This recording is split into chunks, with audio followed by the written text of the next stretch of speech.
Vice, something called Motherboard that's ran by Vice, they got a hold of some deleted clips that are even more, let's just say, interesting than the clips that did air from the interview.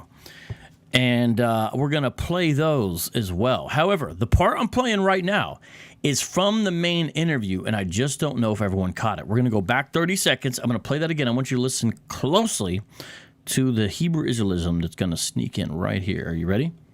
It's the obvious thing. Yeah. Why do you think that's so, and I assume the implication is, of course, all lives matter because they're lives, because God created them. Yeah. Why do you think that that would be considered controversial?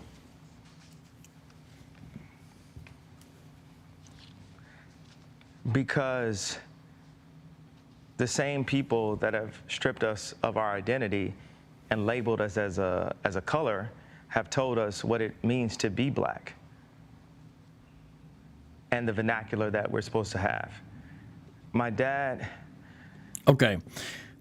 What do you think he's trying to say there? Let's analyze that. This is from the main interview now. Ready?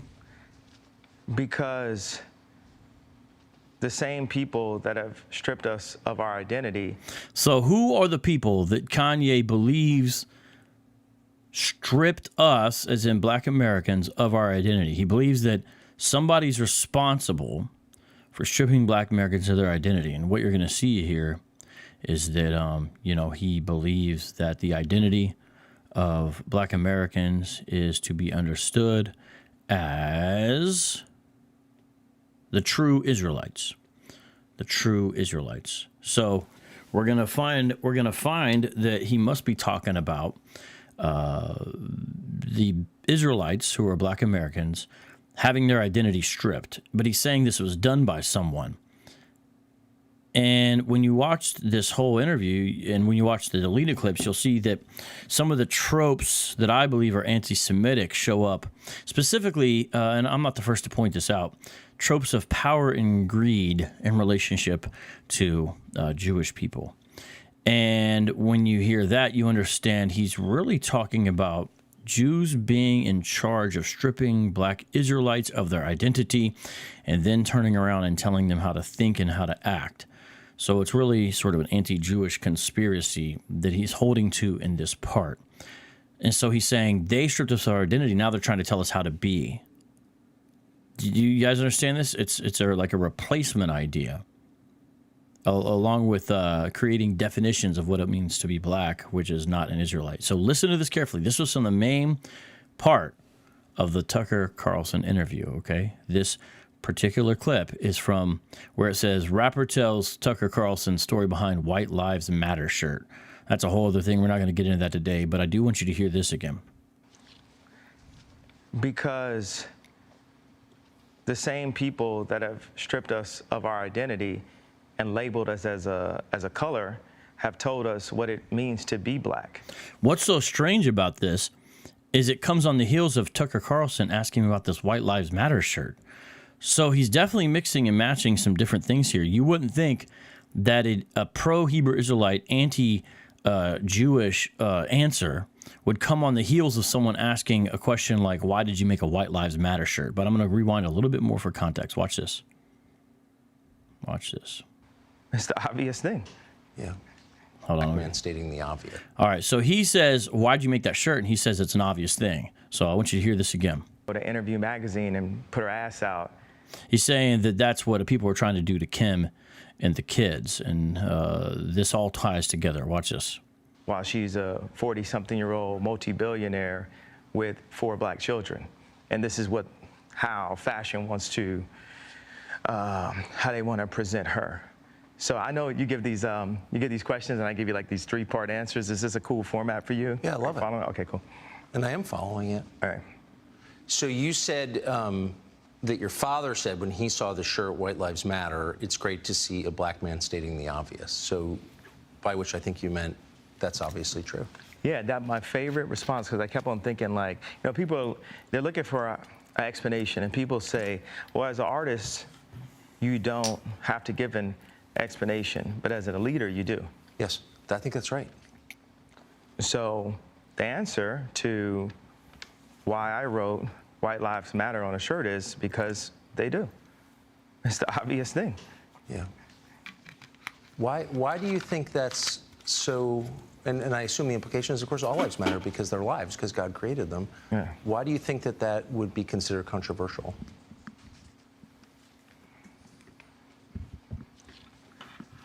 Because the same people that have stripped us of our identity and labeled us as a color have told us what it means to be black. So have labeled us to be a color. So you'll hear this often from Hebrew Israelites. They'll say, black's not a nationality, it's not an ethnicity, that's a color. And remember when Kendrick Lamar came out with his Eckhart Tolle album, where Kendrick was saying, don't call me black, that's a color, I'm not black no more, whatever. Same idea here. This is what Hebrew Israelites say. This is the same kind of thing here, right? And so it's really bizarre that this, again, is in response to an answer about why'd you make a White Lives Matter shirt. I don't think most Hebrew Israelites would make a White Lives Matter shirt unless that said White Lives Matter on the front and on the back it said psych or not. You know what I'm saying? So we're dealing with someone who has his own ideas and thoughts and then is influenced by various things and is kind of grabbing different things to a place where he's somewhat of an independent thinker from certain narratives, but then is buying into other narratives. And I know I'm explaining, someone in the comments said, you're saying more than what he said. Well, that's kind of what we're trying to do, because there's a little bit of a disjumbled element. And if we don't pay attention to this, then we'll miss what's being said, because I've seen a lot of analysis that quite frankly fall short, where it's obvious they do not understand what's being said. And I might even play a clip of that I have from the Young Turks, where when Kanye does talk about we're the true Jews in relationship to the Planned Parenthood question, the Young Turks try to analyze it, and they have no clue what they're talking about. He's like, that comes from people in East Africa. Well, let's not get into that. Like, what? What are you talking about? It's clear they had no idea what they're talking about, which is, I think, probably pretty typical of the Young Turks, if you know who they are. Okay, let me get this off the screen here. Okay, so that was in the main interview. I want to keep on reiterating, this was not one of the cut parts. Now, I'm going to play some more Kanye clips, but first I need to go over to an important article published October 12th, 2022. October 12th, 2022. This is by Andrew Essenston, and I follow him on Twitter, and we have communicated through the DMs before, and we don't, see eye to eye. He's more of a kind of academic journalist, is kind of optimistic maybe about what Hebrew Israelism is, and clearly doesn't write, from a what you might call confessional place, whereas obviously I would, and I own that, I understand that, and obviously is far less willing to be polemical than someone like me would be. But since I've followed Andrew's writings on these issues, he has gotten this is gonna. I'm not trying to. He's talented, so this will sound wrong, but he's improved, I think, in his grasp and depth and understanding of this. Sam Kestenbaum was definitely the best popular writer, really approaching almost an academic level in his precision, in my view, prior to this. But he's really moved on to other things, mainly going after wacky evangelical hardcore Trump supporters and people like that, right? And sort of the Christian nationalism bit, that type of thing, and some of the hyper-Pentecostal, et cetera, both past and present. He does good work either way, but I think he's in a different bag now. Andrew, in some ways, is kind of taking over, but they have some differences in how they write. But here's from JTA: Black people are actually Jews, the historical origins of Kanye West's inflammatory comments. Now notice, if you see, this is Ben Ami. He is no longer alive. But before he died, Whitney Houston made a trip to visit him when she went over to Jerusalem and Israel at one point, calling him sort of a mentor of sorts. So this was from the African Hebrew Israelites of Jerusalem. And this guy basically is viewed as the Messiah for his community. I have books on my shelf that literally say that. And believes in all kinds of wacky things, anti-New Testament, and kind of runs. Now he's dead, but these folks are peaceful by and large, but they have been known to be involved with some criminal activity, frankly, and also have kind of a strange vegan polygamous cult going on over there. Now, there's nothing wrong with being a vegan per se, Polygamous may be so, and there's some books you can read on Kindle about this. Now, that's not about them. I'm just showing you that there's a dark underbelly to them as well. But let's take a look here at this article because it actually gives some pretty good history, and we'll find out what the media is saying about these comments. In 1892, an Oklahoma preacher born into slavery received a series of divine revelations that compelled him to launch a new church and, with it, a new religious movement in the United States. Black Israelism, better known as the Black Hebrew Israelite movement. Now, I have commented before that when I say Hebrew Israelism and people get mad, they got to understand the academic language at this point for Hebrew Israelism is actually Black Israelism, and I usually don't use that. I'm not saying I would never use it. I'm not opposed to it. I actually think it has an accurate element to the naming of it, but this is sort of the academic way it's referred to as Black Israelism. And he is right.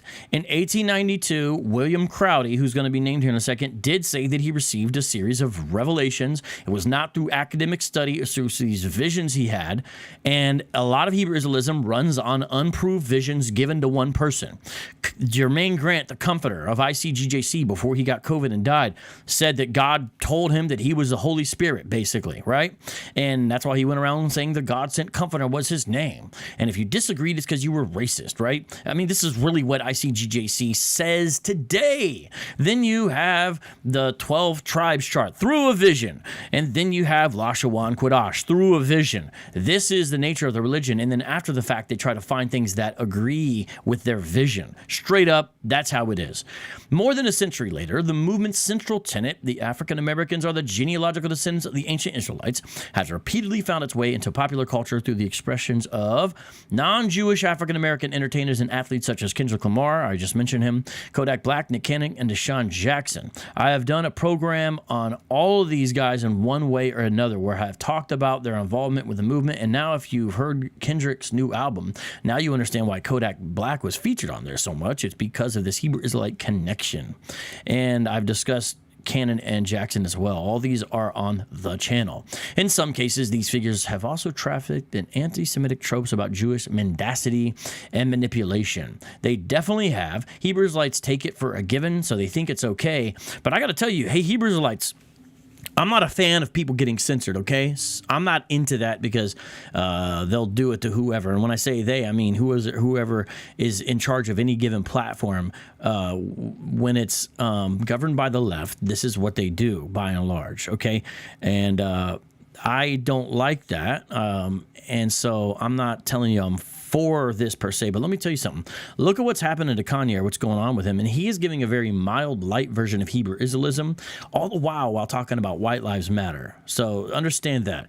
And yet, J.P. Morgan is canceling his bank account, right? I don't know if you guys knew that, but that is what's happening. In fact, I believe I have a I got that as a screenshot. Look at this. Let me just bring this up real quick here. Okay. Do you see that? And now there's some debate about the date of this. Okay. There's some debate about the date of this. And I don't agree that this kind of thing should be happening either. And they didn't really give a reason. Okay. So I'm not saying I buy into any chronology that Candace Owen gave, but I am saying this has happened nonetheless. And coming back to the main point of this, that you've got Kanye, now known as Ye, with a very mild form of Hebrew Israelism, and yet look what's happening. You Hebrew Israelites out there, just wait till more of the world understands what I understand about your religion. Right now, most people don't know a lot about it, and so they have this optimistic view, actually like I did before I got heavily involved with it. Once they learn more about what you guys really say on an average, they're going to stop saying things like, some Hebrew Israelites are anti-Semitic. They're going to realize, 99.9% of Hebrew Israelites are anti-Semitic. Facts. Last week, Ye, the artist formerly known as Kanye West, invoked Hebrew Israelite doctrine when he described a friend as, quote, a Jew like all so-called black people in an Instagram post. Now, this is bizarre. Let me tell you why. If you look up this friend, he's like a, European-looking Jew. And so Kanye's going to bat for him because during a release, I think in Paris, actually, this friend, Jean Tuitu, I guess quoted like one of Kanye's songs and used the N-word as he did it, in Paris or whatever, right? The song. I think it was in Paris, though, when it happened, if I'm not mistaken. But this is a Jewish person born in Tunisia, not black, and yet Kanye's caping for him, saying he is a Jew, which is interesting because most Hebrew Israelites wouldn't go with that. But notice in it, he's saying he's a Jew just like all so-called black people. So this guy's a Jew just like all of us are. So it's Hebrew Israelism while also in some way accepting this guy. Most Hebrew Israelism wouldn't grant that this guy would be Jewish, and obviously wouldn't defend somebody, probably in any context, using that word. Yet Kanye is here. So he's in a different place with what he's about, which is much more mild and could potentially gain sympathizers, perhaps on the populist right, but not good old-fashioned Hebrew Israelism. So you guys are going to have a much harder time once people really know what you guys believe and how you act, because by and large, it's ugly. By and large, it's ugly. From the so-called moderates to the one-westers, the more I see it, it is a never-ending parade, honestly, of lies and disingenuous interaction. You've got to do better. And when I see better, then I'll say, hey, it's getting better. But until then, here's where we're at. So here's what's going on, and I'm explaining these posts, and you can find pictures of these guys that Kanye's talking about here if you want to. You can see who I'm talking about here. A couple of days later, Instagram locked Ye's account after he posted a text exchange with Sean Diddy Combs in which he suggested Combs was controlled by Jews. I guess that Puffy asked Kanye not to sell a certain shirt or something like that, right? And then Kanye suggested in this text message, hey, man, you're controlled by Jews, and then posted it, and then that got him in trouble, right? You can see all these posts online. I'm not going to show them all. So Ye, who identifies as a Christian, that's basically true, turned on Twitter to announce to his 31 million followers that he would soon go DEFCON 3 on the Jews. Now, I think Hebrew Israelites are going to like this. They're going to be like, oh, that's spiritual. He doesn't know. They think it's a typo, but it's actually spiritually deep because it's supposed to be DEFCON, right? But I think we all get the idea. The idea is go ballistic. People did overreact as if he's going to, say he's going to kill people or hurt people. But it obviously is rhetoric that could have certain implications, so I don't want to underplay it either. But, just trying to put all this in context with a measure of balance here, right? To the Jews, adding, quote, the funny thing is, now, where have you heard this before? Listen, everyone here, let me wake you up. If you're not already paying attention, wake up, wake up, wake up, wake up. Are you awake? You better be awake. Moses David Pratt, please cut it with the Genesis 10:2. We are not talking about that. I'm getting a little irritated with your repeated spam on that. If you keep on doing the same old, I'm going to time you out, man. I'm sorry. You got to get it together, man. I didn't appreciate your comments that you left on that page today, accusing me of deleting you and all that stuff. I didn't, but then when I saw it, I said, well, maybe I should then. So just chill, man. Please, or get timed out. I didn't say blocked, but at least timed out. The funny thing is, I actually can't be anti-Semitic because black people are actually Jew. Huh. Every time you tell a Hebrew Israelite, this is anti-Semitism, how could I be anti-Semitic? I'm a Jew myself. Well, let's just go with that for a second. Hebrew Israelites, you one-westers, you believe white people are Edomites. You believe they're descendants of Esau. Jacob and Esau are twin brothers. Therefore, under your weird rendering, making you Semitic and white people Semitic. And you definitely, you one-westers, hate white people. So you can be anti-Semitic. According to your strange, now I'm a presuppositionalist, so I'm using your presuppositions against you. I clearly don't agree with any of this nonsense. But this is what you would say. So you are anti-Semitic even on your own rendering. But you don't care about consistency, and you don't often use logic, do you? That's why calling you out bothers you, so you make threats against me. But you can be anti-Semitic even under your own rendering, okay?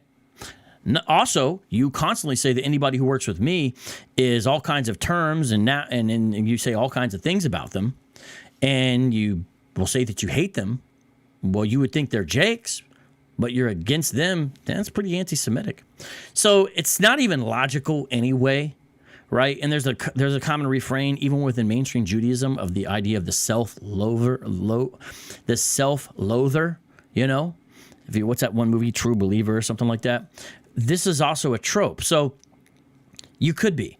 But watch what happens just from that. Twitter removed the tweet for violating its rules. I think the DEFCON 3 thing is probably what got him. But this other thing, all you Hebrew Israelites claim this. He's getting removed. Now, I know there's more of a spotlight on him than most of you. But you guys, just like Christians, because we say things against homosexuality and transgenderism, have limited days as far as having access to mainstream social media platforms, a lot of you guys are probably in the same boat as us. Look at this. Is everyone following what's happening? And I hope the media starts to understand, oh, this Hebrew Israelism thing is way more mainstream than we realized. But again, I don't know if I want the media to realize that, because the media, you know, I agree with the trope that in general, the media doesn't get religion. I know religion journalists dislike that and they come against that. But I think that's by and large true. I think that's by and large true. We're not asking them to be confessional. I understand that. I understand journalism. But we also understand, are you properly representing? And from the editorial to the opinion page, the answer is often no, regardless of what religion it is, not just Christianity. Very frequently wrong on many levels.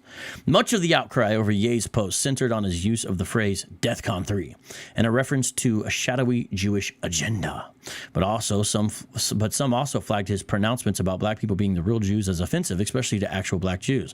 So actual black Jews would be, what's a guy, Nisam or something like that? You know, the rapper that wears the big hats, the furry fuzzy hats.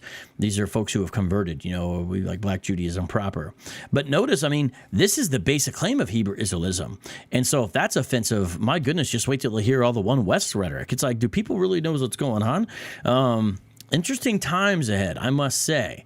Now, again, even though I said stuff about journalists, Andrew does a great job in this article. That's why we're going with it. I don't have to do really correction like I do with a lot of articles. I can just read this, and he's pretty much got it from what I've seen.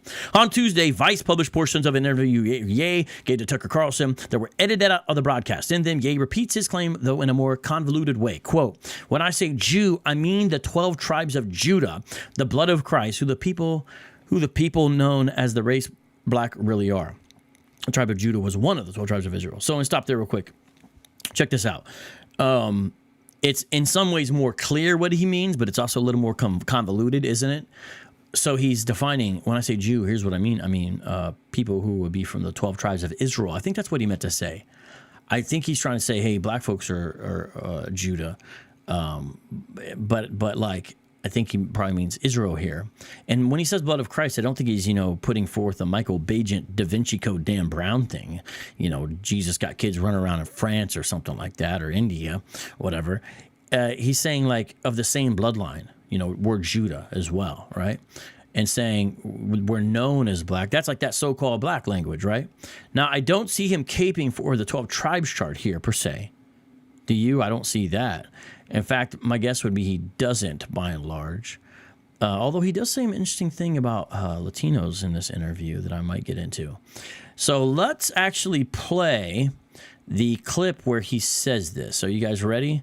Let me jump in. I want you guys to see this. Okay, this is a 34-second clip. Let's listen up. Planned Parenthood was made by Margaret Sanger, a known eugenics, with the KKK to control the Jew population. When I say Jew, I mean the 12 lost tribes of Judah, the blood of Christ, who the people known as the race black really are. This is who our people are, the blood of Christ. This, as a Christian, is my belief. And I believe that if we saw ourselves as more... Now, that's one of the clips that was taken out, that Planned Parenthood Tribe of Judah bit. So I don't know what he says after that. I don't have access to it. My bet is if we knew who we really are, we wouldn't be aborting our babies. I mean, my goodness, I'm so glad he's pro-life. No one should be aborting their babies. And it is true what he says in another part here. Abortion decimates black and brown communities at a more aggressive rate than it does other communities when we're talking about the United States. That's true, and that's awful. Yeah, saying you're pro-black and pro-choice, I don't think those two things go together straight up. So he has some good points here, doesn't he? But he ties it into Israelism. This is kind of the idea that, hey, we're in captivity, guys. And just like Pharaoh, the Pharaoh who arose who knew not Joseph, did in Exodus. Remember what he wanted to do? Get rid of the Hebrew boys. Moses was able to escape, right, with the help of Miriam and his mother and the daughter of the Pharaoh. Just like that, Satan's trying to get us again. Or if you remember when Herod went through and slaughtered the children under 2 years old. Now, I will say Satan does hate children, and he does hate Jewish children. Satan does. That's true. That's true. He loves abortion. Satan does. Yeah. Kanye's not wrong about that. He is wrong about tying it in with Hebrew Israelism, though. But that's what Hebrew Israelites do. I'm glad they're pro-life, although they don't really do much. They're not very helpful in the pro-life cause, frankly. Every now and then you'll see a guy outside of a clinic yelling, but my goodness. But they tie that in frequently. It's supposed to really be ultimately based upon the imago Dei. Because a lot of these one Westers, I'm not saying Kanye and those kind of folks, they're like, yeah, well, I can't wait to, kill the other types of kids, especially the white ones. Remember when I confronted the bishop for One Body in Yahushua, and he said, we're gonna torture your babies. Shout out to Doki Doki Bible Club. Thank you very much for the super chat. You get some applause. Guys, honestly, I do appreciate everything you do, and super chats really help, man. This junk takes a lot of work with minimal recognition. I don't want recognition, but it's hard to go on sometimes when there's not really there's only a small group of people helping with this, and the super chats and Patreon, it does help a lot. Let's listen to this clip again, though. Planned Parenthood was made by Margaret Sanger, a known eugenics. He's true. Eugenics is like this idea that we can weed out the undesirables of humanity. Very Euro supremacist type notion generally. Now, obviously, you can see rough forms of it, perhaps. We talked about Pharaoh trying to kill the Israelites. But eugenics is sort of a quasi-science, is a more recent, type of thing, right? And Margaret Sanger was about that life. And it's no accident, it's like, hey, where are we going to put Planned Parenthoods? Oh, I know. And you even saw with Gosnell, and I have a whole video on him where I review the movie about him, which everyone should see, even though it's like a horror movie. Gosnell in Philadelphia, the murderous, wicked abortion doctor, literally had a separate waiting room from black and white patients in his abortion clinic. He literally treated them different, and folks were bleeding out there, and a lot of the victims were black. He was going on lunch break. He didn't care. Then he's collecting the body parts. Really wild stuff. That's the legacy of Planned Parenthood, everybody. But watch how he ties it in. The KKK to control the Jew population. When I say Jew, I mean the 12 lost tribes of Judah. Lost tribes. So that's that narrative. Scattered. Now we know who we are. We're waking up, right? And Kanye has talked about the 400-year prophecy before. I did a whole program on this. Maybe someone can drop it in there. I did a couple shows on Kanye when he's talked about stuff like this.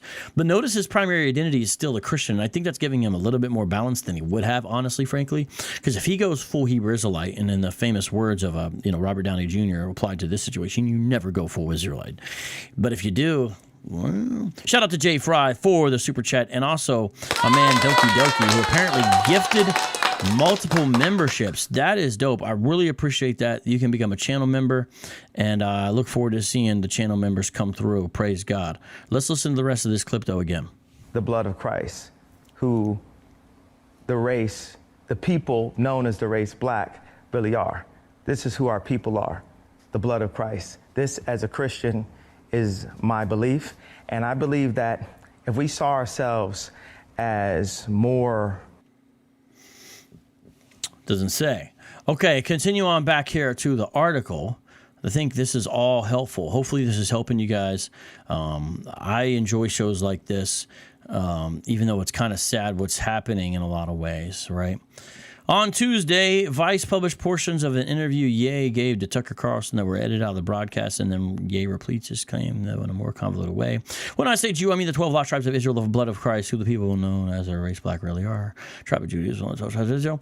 Where does this claim come from? And is it inherently anti-Semitic? As someone who has reported extensively on the African Hebrew Israelite community in Israel and the context from which it developed, I can offer some essential background. So what does he talk about here? Well, he's accurate, so let's read him. In the late 19th century, two former slaves turned preachers, Bishop William Saunders Crowdy of Oklahoma and Bishop William Christian of Arkansas, knows both from the South, even though we usually associate Hebrew Israelism with the Northeast New York thing. It actually began in the South. And even Ariah himself was from the South. Received the same message from God. The biblical Israelites were black and African Americans are the true children of Israel. By the way, Cherry does not figure into this. He's not until 1915 in Philly, despite what he said. He lied. Shout out to Ariana. Thank you very much. Appreciate Ariana very much. And yeah, it is good news to hear. Let me make sure I can see your. Well, I can't see your entire comment there, but thank you very much, sis. The message was revolutionary as it subverted earlier theories about the fate of the lost tribes of Israel, because there's been all kinds of them, such as Native Americans, the Hebraic Indian theory, which Mormons still hold to. Anglo-Israelism, for example, posited that British people descended from the Israelites, and we've done some recent shows on that, as well as some guest programs with Bianchi. The idea also served to counter a prevailing and racist notion that black people belong to an inferior race of people. That's true. So it's like the pendulum swings the other way. The idea that African slavery in the Americas was not a mark of shame, but instead a mark of distinction. See how that's a reversal? That's the point of this religion. As God's chosen people appealed to some African Americans who appreciated the way the doctrine gave them pride and dignity in the context of Jim Crow segregation that sought to subordinate and humiliate them at every turn. Historian Jacob Dorman writes in Chosen People, The Rise of American Black Israelite Religions. That's on Oxford. Crowdy and Christian traveled widely, preaching a form of what scholar James Landing's book, Black Judaism, Story of an American Movement, called. Hold on, let me get that real quick. I got that book too.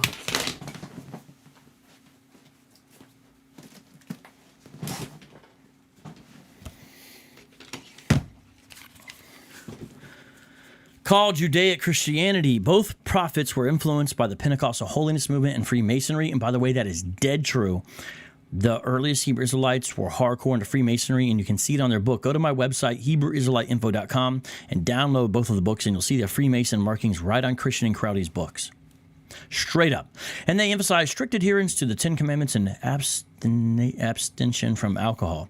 In an attempt to foster racial harmony, they require white and black worshipers to ceremonially wash each other's feet. Such unorthodox teachings often got Crowdy and Christian in trouble. Crowdy was said to have been jailed 22 times while touring the Southwest. I have read everything he is talking about. Thank you very much, Righteous Through Christ, for the super chat as well. My man. Appreciate that very much, brother. And also Doki Doki Bible Club as well. Thank you for that second one. Appreciate that very much. Okay, now here we go again. Abba Bivens from Florida. I don't know if Abba Bivens from Florida. I've never heard that. Aria, yes. Abba Bivens from Florida?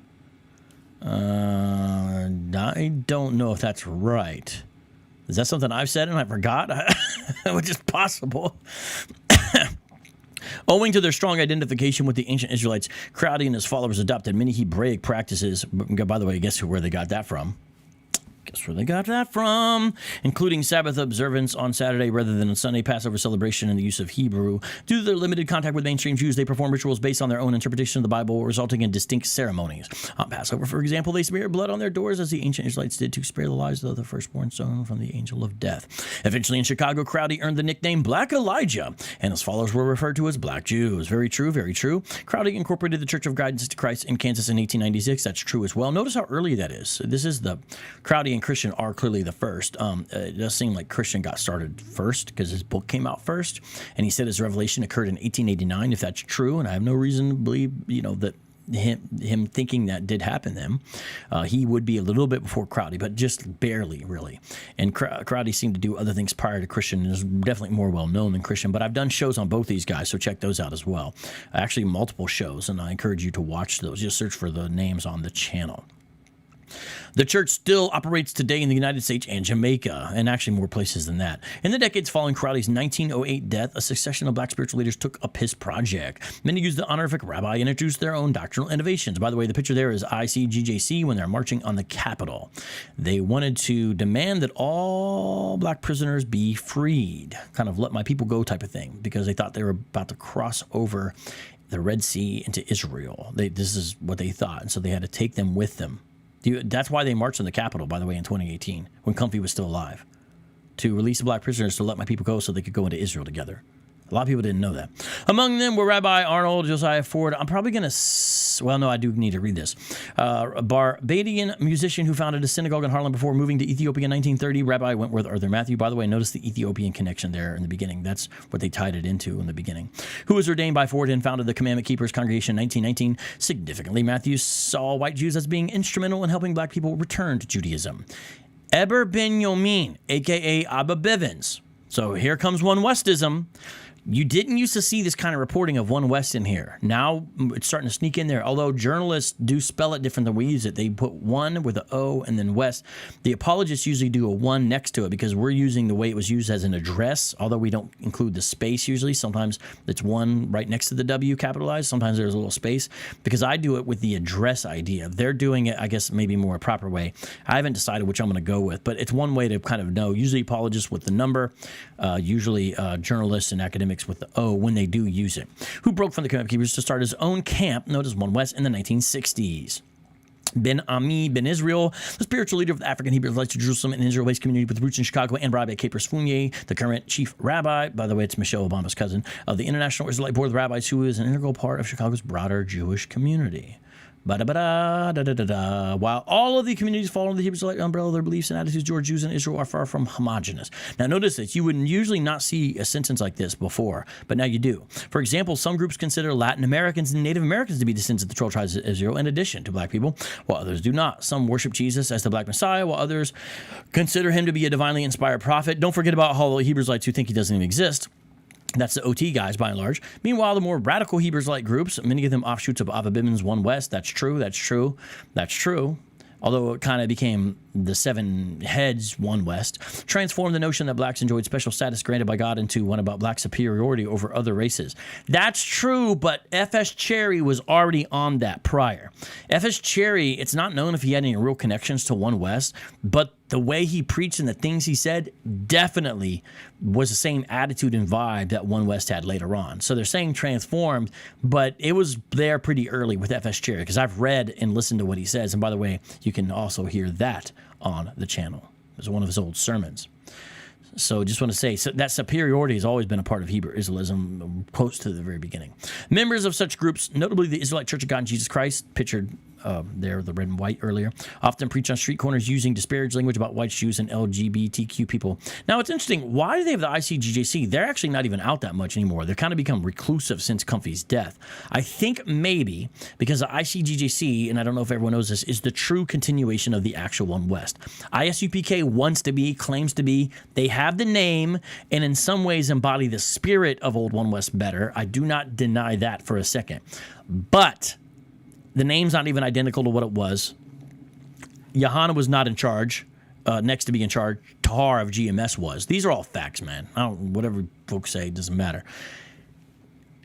And the ICGJC is different in that Arya is there and another one of the seven heads. I always forget which guy's name it is. So that's a real thing. Shout out to Crimson Hawk for the super chat. Thank you very much. I appreciate that. You guys get applause and hand claps. So just understand. So I'm not correcting the article. I'm just adding additional information here, okay? I just want to understand that because I'm not saying that any of that was wrong so far.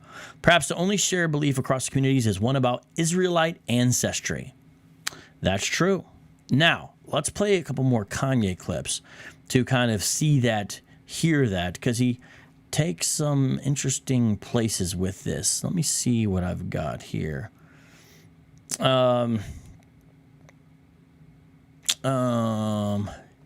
Let's go with this clip right here. This is a brief one where he talks about the difference of Kwanzaa and Hanukkah. All right. So this is a cut clip. I was biting my tongue on my political opinion because I thought it would be better for my children. And now you look up, and my kids are going to a school that teaches black kids a complicated Kwanzaa. I prefer my kids knew Hanukkah than Kwanzaa. At least it will come with some financial engineering.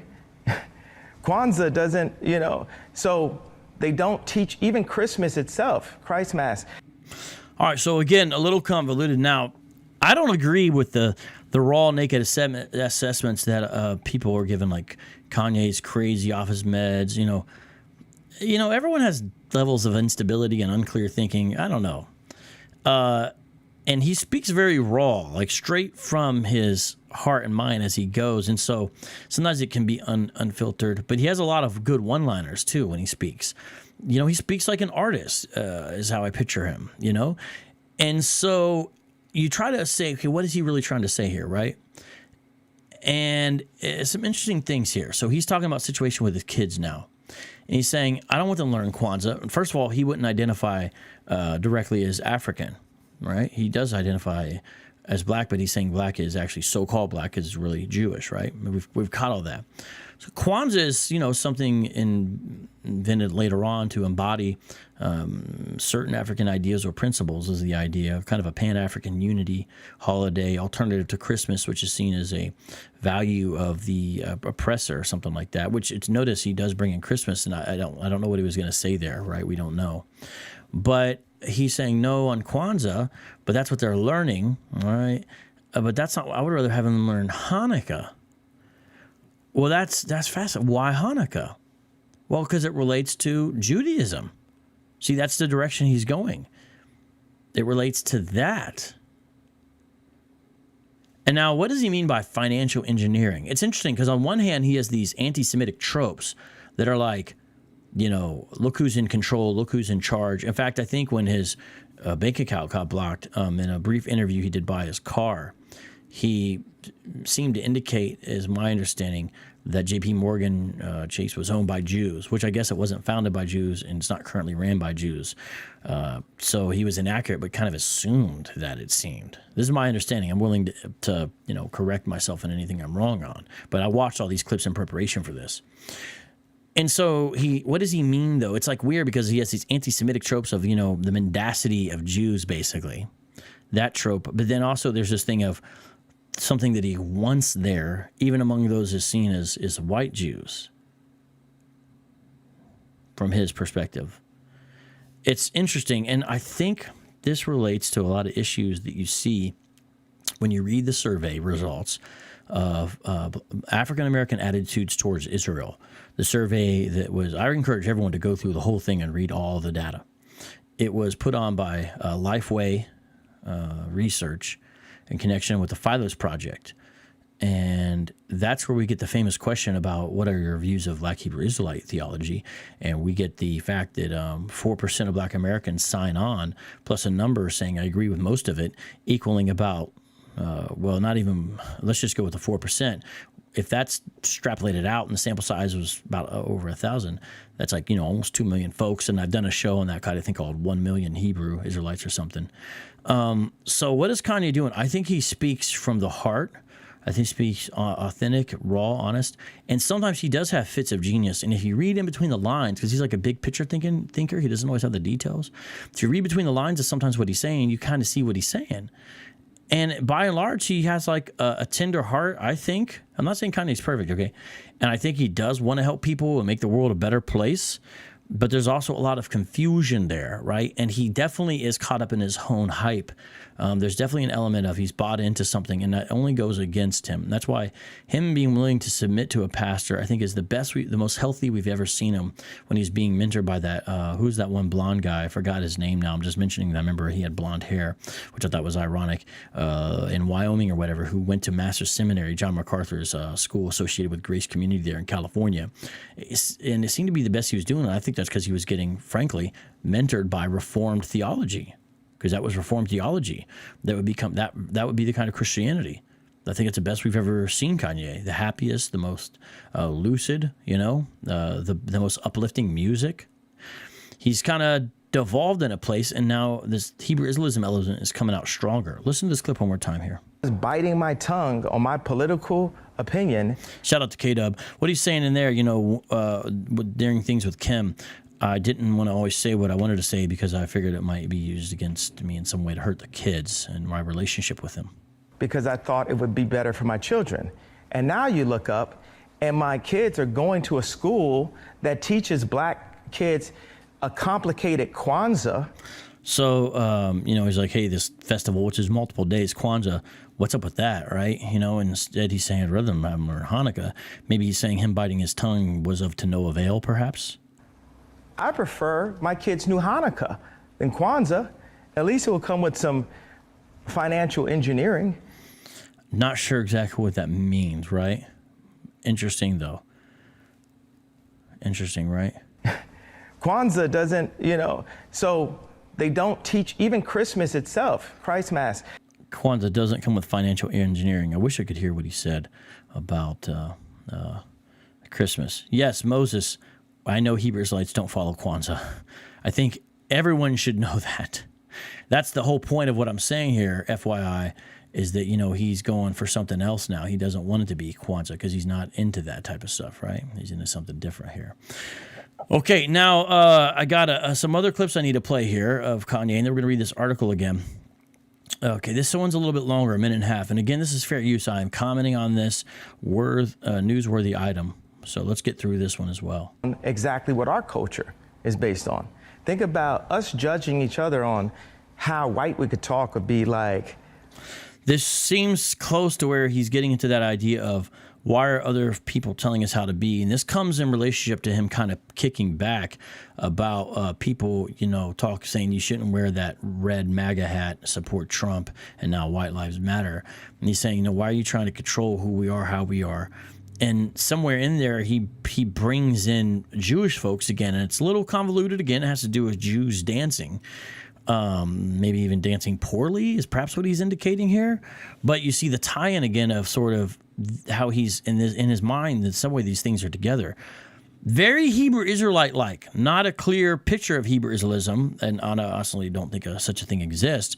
But all this being together in one brain being jumbled around is, you know, very, very typical in a lot of ways. Watch this. Exactly what our culture is based on. Think about us judging each other on how white we could talk would be like, you know, a Jewish person judging another Jewish person on how good they danced or something. I mean, that's probably like a bad example when people are going to get mad at that shit. But another thing that they do. It's funny, out of all the stuff Kanye says, and he says all kinds of stuff, like going DEFCON 3 on Jewish people. He thinks that should be edited. Some comment about Jews judging people on dancing. It is a little funny because it's like, bro, I think you should edit out some other parts. Now, this part was edited out, but Vice got a hold of it, you know? A Jewish person judging another Jewish person on how good they danced or something. I mean, that's probably like a bad... I guess if you've ever seen Seinfeld, remember Elaine's dancing? Although I've seen some of those dudes in those circles get down. You know, a Jewish person judging another Jewish person on how good they danced or something. I mean, that's probably like a bad example when people are going to get mad at that shit. But another thing that they do, that I probably want to edit that out in front of that like that. Okay, so, you know, I was talking to Ice Cube today, and we got really beat up in 2020. Now, this is interesting, because what Cube said, if you remember, was it had elements where he was being a little more fair-minded. He wasn't just like, hey, whatever the Dems say. He was like, I'll listen to any president and see what do you have to offer black folks. You remember that? And I was like, oh, what? You saying you're going to support Trump and all that? And he, like, I think met or talked with someone from Trump's camp or something. I forget exactly. But the idea is, like, you know, he was, like, open to it. And Kanye's going to say, hey, we're kind of in the same boat, you know, willing to buck against the narrative, whatever. And it's interesting, Cube was also dibbed and dabbed in Hebrew Israelism. I got a whole show on it. He had all these tweets, and he was Ice Cube O'Shea Jackson, who went to school here in Phoenix, Arizona, literally was retweeting IUIC. If I'm not mistaken, it was IUIC Indiana. If you would have told me one day, the man who made Predator and Wicked and Check Yourself, he was going to be retweeting Israelite United in Christ accounts, I wouldn't have believed you, man. But anyways, that's not really where he's going with this, but it is fascinating, right? We're saying we need to approach things a different way and not just be trauma drunk. Right. Which is a term that God just hit me with in the past couple of days. We are no longer trauma drunk. We are no longer. I think he's referring to himself in Ice Cube. That's what he's saying there. Trauma drunk, and we're no longer trauma bonding, and we're no longer woke in the sense of what woke is, because woke is just complaining about racism, but not doing anything about it. So what we're going to do about it is say, hey, you know what? Y'all not going to send nobody at me based on my opinion. You asked the question before. It drove me crazy to not be able to say that I like Trump. Imagine the struggle, right? Imagine the struggle. Oh, Andre, I don't like when Hebrew Israelites purposely misinterpret things I say. That is not what I was saying. And also, I'm not even sure that your timelines match up, but I want to let's time Andre out. I don't appreciate you guys with this.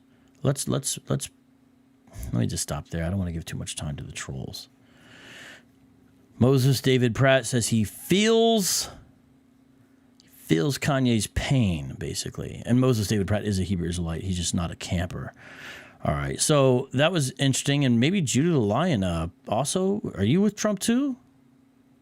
You know, I found a lot more Hebrew Israelites are willing to go for Trump. I actually did a show on that as well called something like Hebrew Israelite Trump or something like that. I hear you, bro. I hear you, Moses. Okay, let me see. I'm going to try to find this clip of the Young Turks where they have no idea what they're talking about briefly. Just I was biting my tongue on my... Okay, yeah, let's see if we can do this. Let's see if we can get to this part. Where's this part where he says this? This is going to be tricky. I hate even playing their stuff. I know how they are. This should be considered fair use. So I'm trying to play one clip of this joint where Kanye says something. I just want to show how clueless they are. I could see them not liking it, of course, you know, because I'm pointing out how clueless they are. But let me just try to find this. Oh, man, am I going to mess this up? I might. That's okay. They messed it up first.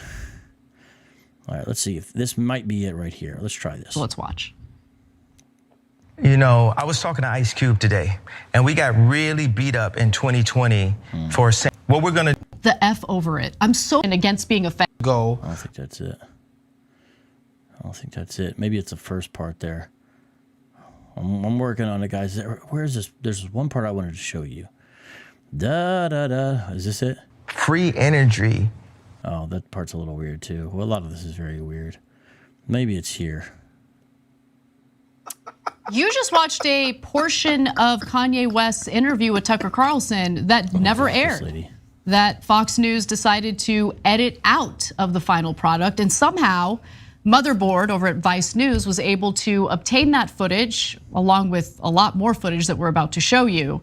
But before we get to that stuff, I'm just gonna go to you. See and talk about how they're gonna tank somebody's stock or whatever. It's just that. Okay, so people still want to deal with them, right? Like some of the practices. Anti-Semitic statements to his mental health condition is everything is being. I don't want to get into. I don't know. I don't want to get in. This is it. He then goes Watch into this like guy. this weird, I'm black and I can't be anti-Semitic because all blacks are Jews.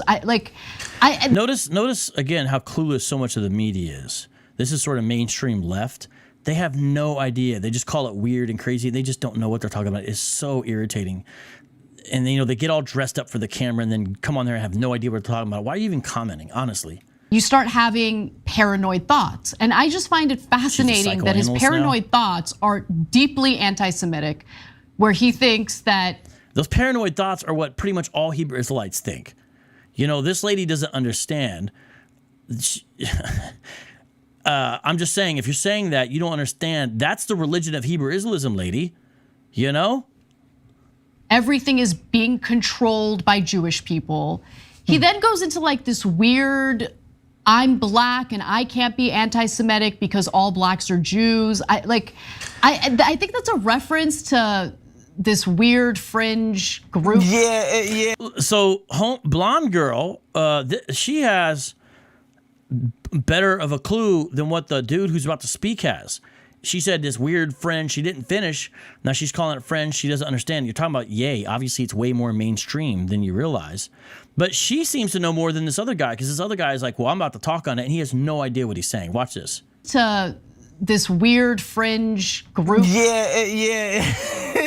It's I think it's a reference to like these Eastern African people who we don't need to get into what he's talking about. We don't, because you don't know what you're talking about. I don't understand why these people are paid to do this. I'm over here begging for super chats, and these dudes, it's a weird East Africans. No, it's not. What are you talking about? The only thing I could even guess that he's trying to do is the limba, but that's South Africa, Zimbabwe. What's...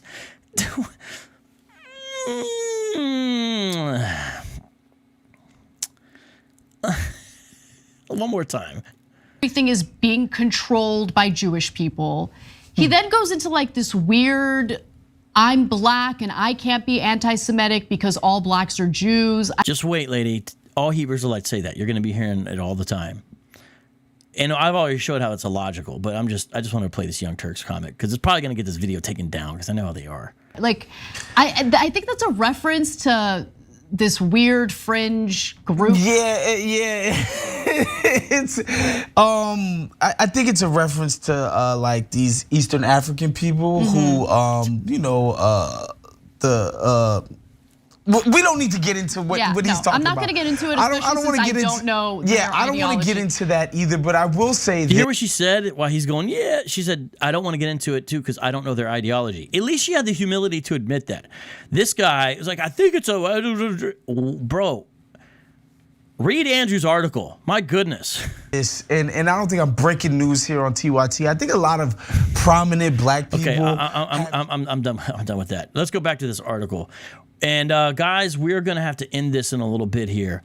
While I read this article to finish some of this up, I'm going to look for a couple pictures. I do want to show you guys a couple pictures here that I have. Actually, I should probably do that now. Hold on. I'm sorry. I need to show you guys a couple pictures, actually, before I read too much more of this article. Okay. This is one of the... I want to show you some of the things we've talked about today.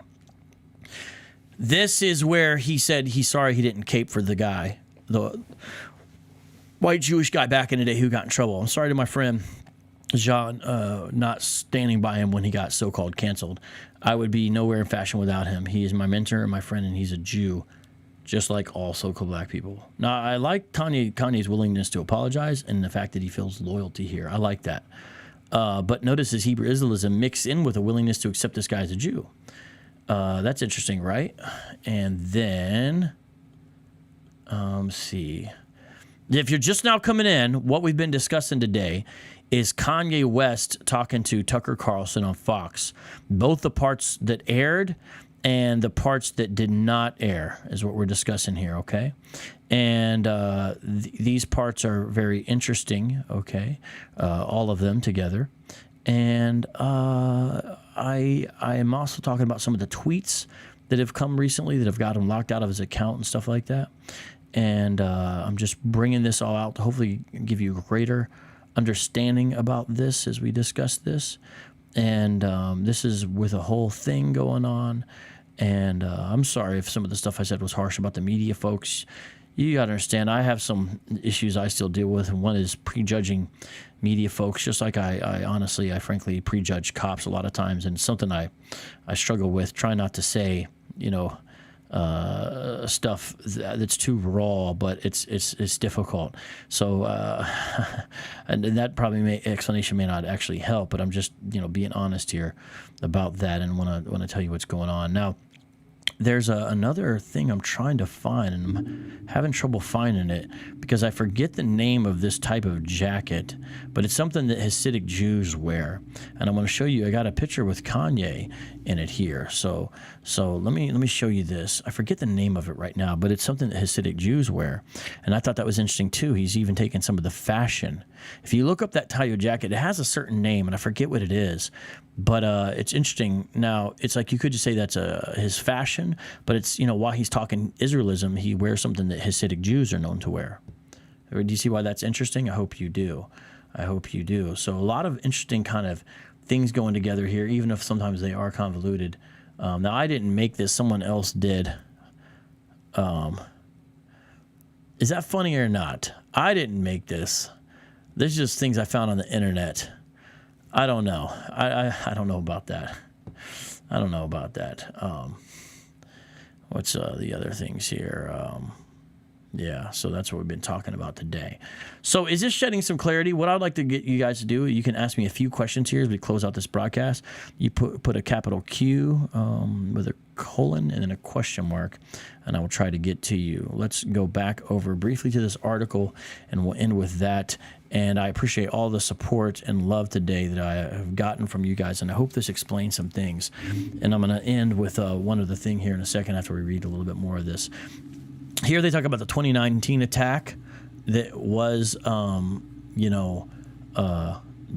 involved with One Westers, and then it talks a little bit about the LDS Church, how they also believe in the Lost Tribes theory, and they talk about certain things about the Nation of Islam there in Farrakhan, and then they quote Bruce Haynes' book, The Soul of Judaism. By the way, thank you. I think one of my supporters was at Roxby, got this. It's a beautiful book, a well-done book, and Haynes writes well. I like this book a lot, and they quote him there as well.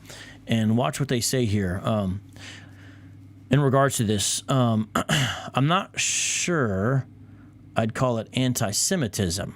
The true Hebrews, so he's saying, but he says this, it's not a good reading of history, but I wouldn't call it anti-Semitism. On the other hand, some of those groups that call Jews imposters certainly cross the line. Well, the thing is, a lot of them do that, So he's saying, well, if you call Jews imposters, you cross the line. But I mean, how many Hebrew-Israelite books do I have that does exactly what they do? I've shown this book numerous times. That's the whole point of this book by John Brenton here, This is saying the same kind of thing because it's saying the Bible is black history, We're the people in there. That's what that's saying. Just same name as Dante Fortson's website. I mean, look at this. Same type of thing. This has a whole chapter on it. Has a whole chapter on this type of thing. I mean, look at the title of his book. Not a Hebrew Israelite proper, but We, the Black Jews. Very difficult to read. The typesetting, this is awful.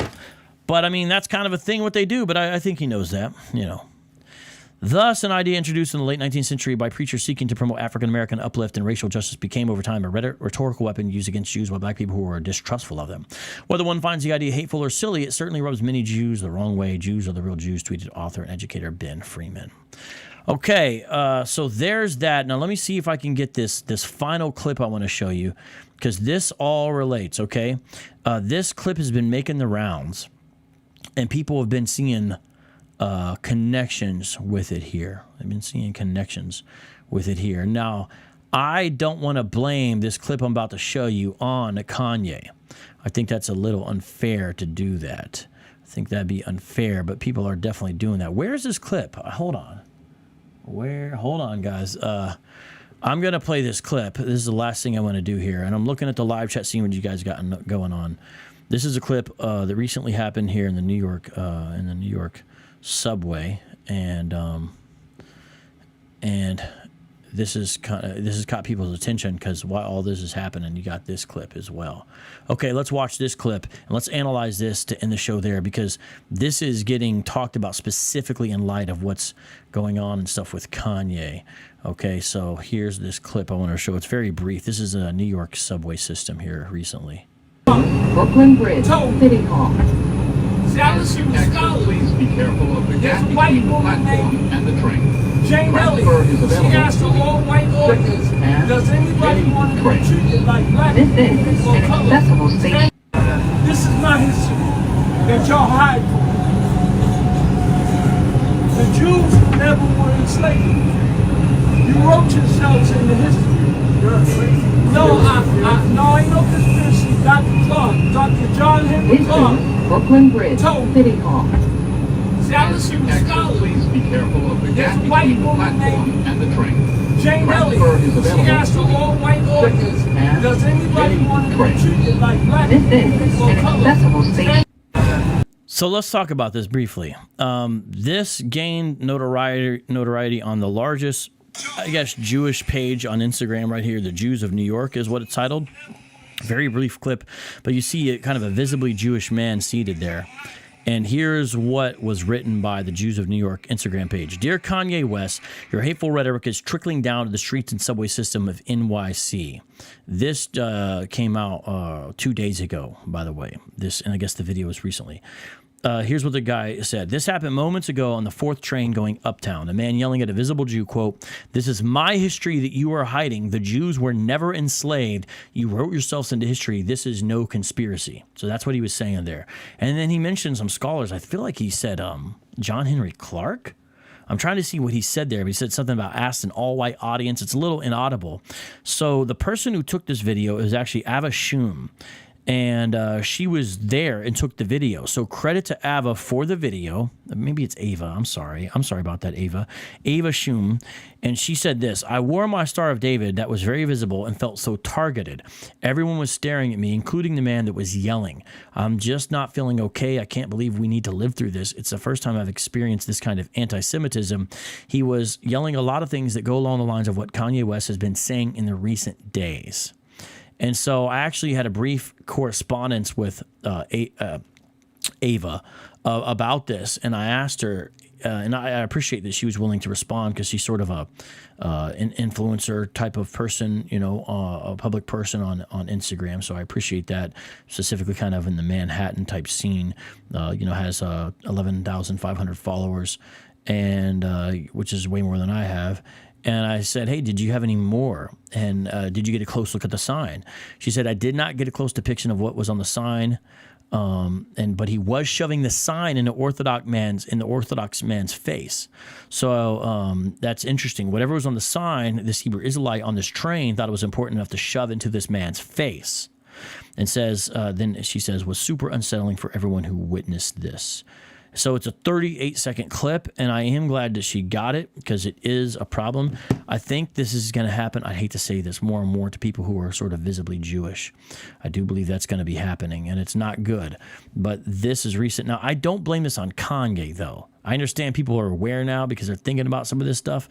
Frankly, I think that's a little unfair to then kind of put that on Kanye, because you know, you get this. We've actually covered this. This kind of thing has happened, you know, before Kanye, you know, and so we don't want to necessarily put all that on him, right? Do we? I don't think so. So you get that, and that's also going around, and just a lot going on. I want to read more from Andrew's article here, but we kind of really went through it and finished it. But let me say, in my research for this, I uncovered more things that I think are important. Specifically, I don't want to give away too much, but I'll just put it this way. A recent report that has come out about extremist elements within Hebrew Israelism from a source that I did not know was going to put out this article, and it's long. It's like 20-some pages. And I went through it all last night, and I said, well, I've got to share this. This is interesting. And we're going to go through that, and that will not be related to Kanye, but just know that when I found that, I said this should probably be talked about on the program. I don't know if the community is aware of this yet. Now, maybe because I mentioned someone will jump the gun, because I know lots of Hebrew Israelites watch this show. They try to look for anything to misconstrue that I say. They definitely do watch the show and all that, and that is what it is, right? Your lurkers are always going to lurk. But let me end with this and just say, look. Let's pray as Christians for Kanye. Okay, let's pray for him. You know, and let's pray for people who are caught up in Hebrew Israelism in general. Right? We want to pray for them wherever they are, wherever they're at, wherever they are all at. And let me just share a passage here from Scripture, from 1 Timothy chapter 2. This is 1 Timothy chapter 2. I want to end here and say this, and I know that my Arminian friends will probably like this because they like this verse, but I like it too. But look what it says here. First of all, then, I urge that supplications, prayers, intercessions, and thanksgivings be made for all people, for kings and all who are in high positions, that we may lead a peaceful and quiet life, godly and dignified in every way.